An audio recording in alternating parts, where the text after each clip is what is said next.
Kaiju number 8, season two's finale. Are you not entertained? Or did the finale not necessarily live up to the hype of the season? Let's talk about it.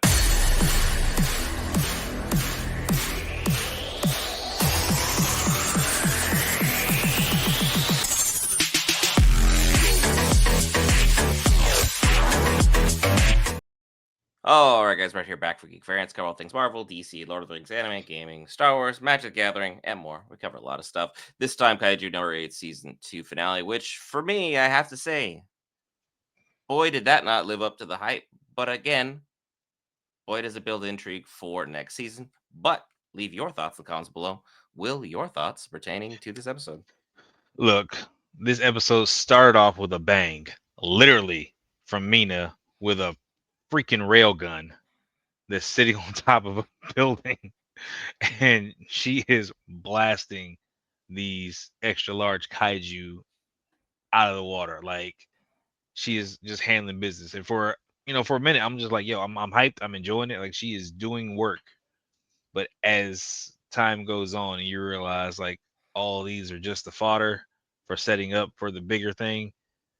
Cool. We just needed to know where you are, what you're up to, and how to get at you. And that's what it came down to. I did not expect the divide and conquer strategy to come up with so many kaiju. I thought it was going to be like a couple, but no, they have kaiju that are specific for each individual that they want to, eliminate. And that's all coming from number 9 right now. Number 9 has set the stage, and he is playing chess where everyone else is playing checkers right now. So I don't know how your boy Hunting Army's gonna hold out. Again, I haven't read the manga, so I'm not sure. But the fact is that everybody has very specific things that they do to fight, and each one is basically being countered specifically. So how is that going to set up for the defense force? Not only with that, but they're being spread out as far as they can be to give each one a one-on-one battle, which we know that every kaiju had to be defeated using multiple people throughout the course of all the defense agencies' history.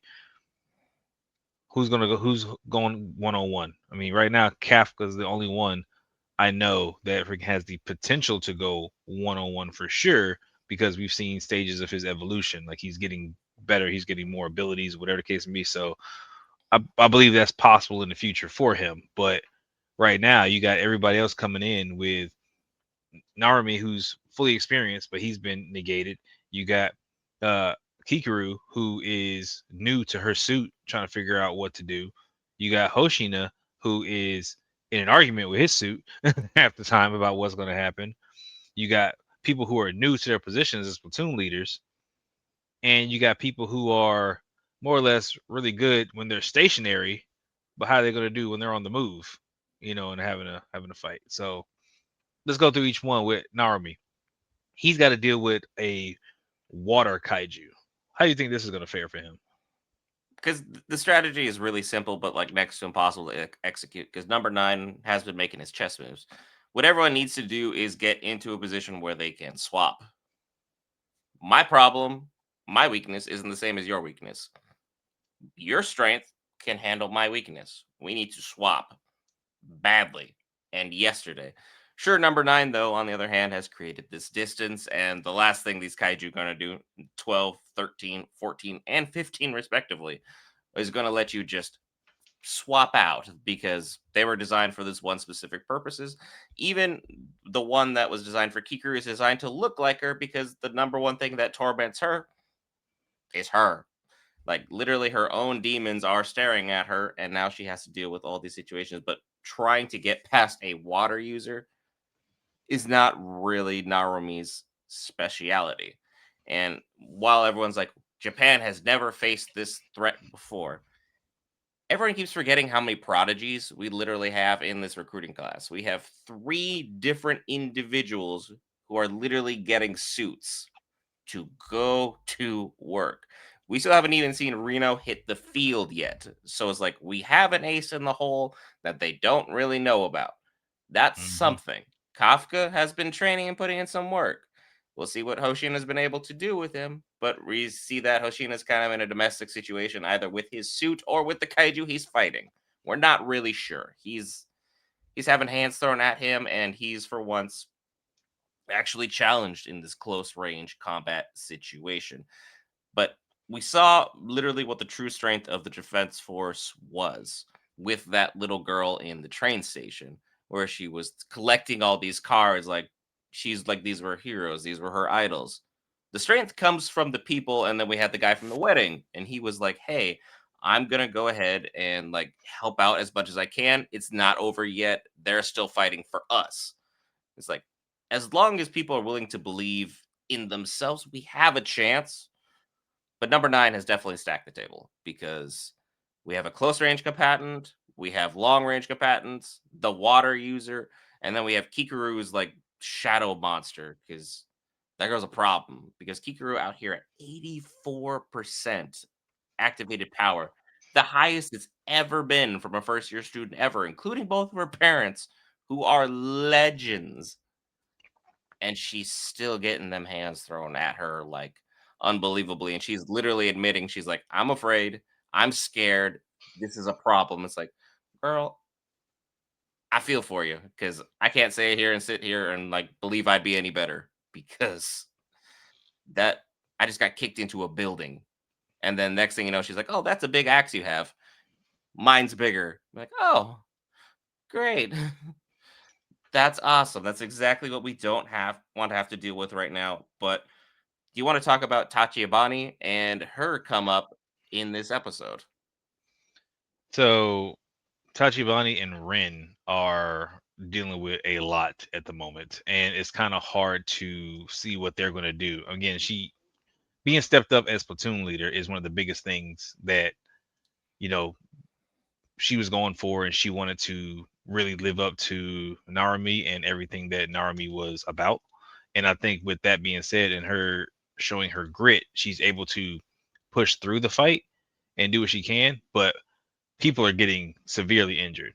And Tachibana, like, he was jacked up. All right. He was they said something about his leg was jacked up, his jaw was jacked up, and he still managed to pull himself out of the kaiju's grip to give Ren a shot for her to go to work and start doing damage on this thing. And she went all out. Like, she dropped everything that she had into it, and she still got rocked. And even though she was like it seemed like she was trying to do that self-sacrifice, like, I'm gonna give my team more time and do whatever. And she did all this stuff, and she took the hits and stuff like that. In the end, she's still like, I don't want to die. Like, this isn't the way I want to go. And she's crying and she's emotional. But that's what triggers Kafka to get into the fight. Kafka's not just gonna stand by. No, he's supposed to be in the rear. And that's like, nah, I ain't nah. Kaiju Like, number I've 8 seen my joining the orders, fight. I just don't care. Yeah, I do not care. I am joining the fight. And we see him get her to safety, and he transforms, and he's like, yo, run them hands. He's ready to run them hands. So he's about to go toe to toe with what number 13, I think this one is, and see what he's got, because it seems like it's about to be fist on fist. Yeah, You know? it's gonna be a good old battle and a good old slobber knocker, as JR would say, once we finally get our ones all squared up. Because right now we're still moving our chess pieces onto the board. We do have some people in reserve, but it does seem rather bleak going into the next season, because I think it's just disappointing that we're going to be left on this kind of a cliffhanger. But at the same time, I get exactly why they did it, because it builds anticipation and people are going to be like on the edge of their seat. But also, it could just alienate a couple people who are impatient, because we now live in the age of social media where it's like instant gratification. It's like, oh, you're waiting for this, boom, here you go. But we'll see exactly what happens with Kaiju number 8. It was, I think, a pretty decent season. It wasn't overwhelming, it wasn't underwhelming. It was just a good season. But at the same time, expected a little bit more. I think Isao's episode was probably the pinnacle of where the season was, and it's just been kind of riding a wave ever since. What was your thoughts on the season overall? I think the season was solid overall. Again, they set the stage for a lot of things. It wasn't a whole lot of slow episodes and stuff. Like, again, we got good fights, we got good training, we got good setups and stuff. So I'm happy with all that. I just expect a little bit more out of this finale episode. I expect a little bit more with the fights. We saw some with Kikaru, but I want to see Hoshina do a little bit more, whatever. And I was just like, again, we just kind of see them flash to they were getting ready to fight, and then they've all got injuries. So it's like, you took a little away from me, but I'm not mad because I feel like they're gonna give it to me when we get to next season, and they're gonna go hard for the first couple episodes with everybody in their particular fights. So Yeah, a lot of good stuff to look forward to. As always, be sure to hit that subscribe button. It's free, greatly helps us out, as well as hitting the like button. We will be back tomorrow. Hopefully, I'll actually remember to be on time for Gotcha Kudo, so Will doesn't have to run that solo.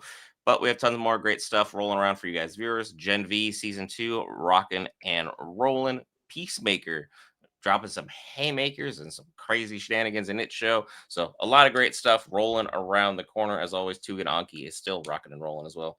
Tons more stuff, including My Hero Academia, starting next season for its final season. I'll see you there for that and covering all the seasons for you guys, the viewers. We'll see you then.